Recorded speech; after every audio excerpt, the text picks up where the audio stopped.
Kumparan bakal ngobrol bareng Arini Subianto.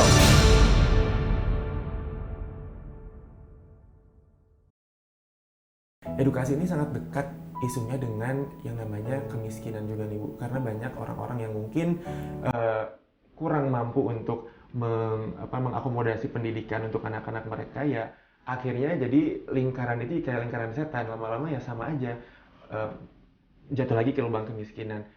Sebagai yang baru-baru ini disebut oleh Forbes sebagai salah satu wanita dengan penghasilan yang sangat tinggi, Ibu melihat isu kemiskinan ini sendiri seperti apa sih, dan kira-kira apa sih yang bisa kita lakukan untuk bisa menghentikan rantai itu?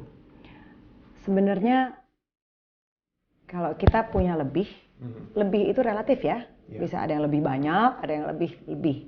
Tapi kalau kita sudah memenuhi kebutuhan pokok, kita punya lebih. Alangkah baiknya kalau kita bisa membantu pendidikan dari yang circle yang paling kecil aja. Circle kita nggak usah muluk-muluk deh. Circle yang paling kecil, anaknya yang membantu kita di rumah, anaknya supir yang mengantar kita setiap hari, atau tukang gojek langganan, atau office boy di kantor. Itu mulai dari situ aja. Karena gimana pun juga, saya percaya memang mungkin tidak satu generasi ya efeknya, mungkin baru kerasa ke generasi kedua, generasi ketiga. Tapi efeknya itu akan berlipat-lipat. Sebenarnya sih sudah kejadian. Contohnya kalau 10 tahun yang lalu cari pembantu itu gampang.